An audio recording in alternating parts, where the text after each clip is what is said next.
ഏവർക്കും പുതിയൊരു വീഡിയോയിലേക്ക് സ്വാഗതം. Kerala PSC previous year questions LPSA maths category number 045/2022 ചോദ്യമാണ്. അതിൽ 46ാമത്തെ ചോദ്യം.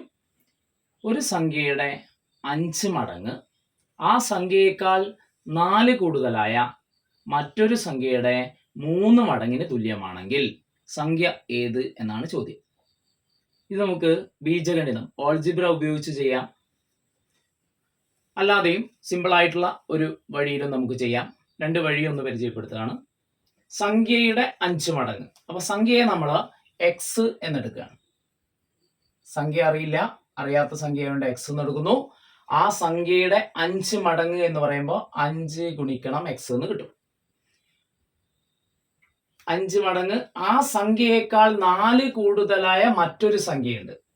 ഇതിനേക്കാൾ സംഖ്യയേക്കാൾ 4 കൂടുതൽ എന്ന് പറയുമ്പോൾ എക്സിനേക്കാൾ 4 കൂടുതൽ എക്സ് പ്ലസ് 4 അല്ലെ, 4 കൂടുതലായ മറ്റൊരു സംഖ്യയുടെ 3 മടങ്ങിന് തുല്യം എന്ന് പറഞ്ഞാല് 3 ഗുണിക്കണം എക്സ് പ്ലസ് 4 തുല്യമാണെന്നാണ്. മനസ്സിലായില്ലേ?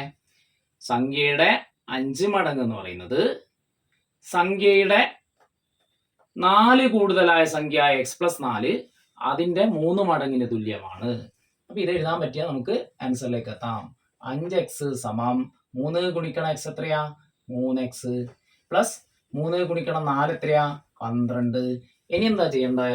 എക്സിന്റെ ടേം എല്ലാം ഒരു സൈഡിൽ കൊണ്ടുവരിക.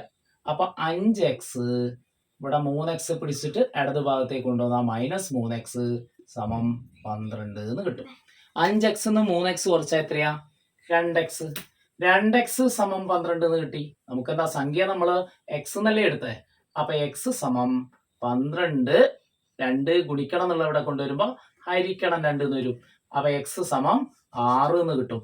ഈ തരത്തിൽ ബീജഗണിതം ഓൾജിബ്ര ഉപയോഗിച്ച് നമുക്ക് ചെയ്യാം. പക്ഷെ ഇങ്ങനെയുള്ള ചോദ്യത്തിന് നമുക്ക് ഓൾജിബ്രയുടെ ആവശ്യമില്ല. ഓപ്ഷനിൽ നിന്ന് നമുക്ക് ഒന്ന് ശ്രമിച്ചു നോക്കാം. ഒരു സംഖ്യയുടെ 5 മടങ്ങ്. അപ്പൊ സംഖ്യകൾ ഇവിടെ തന്നിട്ടുണ്ട്. 6, 4, 8, 10 ഓപ്ഷൻ തന്നിട്ടില്ലേ? അപ്പൊ സംഖ്യ 6 ആദ്യത്തെ ഒരു ഓപ്ഷൻ നമുക്കൊന്ന് കൊടുത്തു നോക്കാം. 6 ഒരു സംഖ്യ 6 ആണെങ്കിൽ അതിന്റെ 5 മടങ്ങ് 6 × 5 30 എന്ന് കിട്ടും. ഓക്കെ, ആ സംഖ്യയേക്കാൾ 4 കൂടുതലായി 6 6നേക്കാൾ 4 കൂടുതൽ എന്ന് പറയുമ്പോ എത്രയാ? 10. 4 കൂടുതലായ മറ്റൊരു സംഖ്യയുടെ 3 മടങ്ങ് എന്ന് പറയുമ്പോ 10 ഗുണിക്കണം 3 30. അത് രണ്ടും തുല്യം. അപ്പൊ ശരിയാ. 6 ഗുണിക്കണം 5 30 ആണ്. 6ന്റെ കൂടി 4 മടങ്ങ് 4 കൂട്ടിയിട്ട് അല്ലെ, ആ കിട്ടിയതിന്റെ 3 മടങ്ങ് എന്ന് പറയുമ്പോ അതും 30. രണ്ടും സെയിം ആണ്. രണ്ടും തുല്യമാണെങ്കിൽ സംഖ്യ ഏതാണെന്നാണ് ചോദ്യം.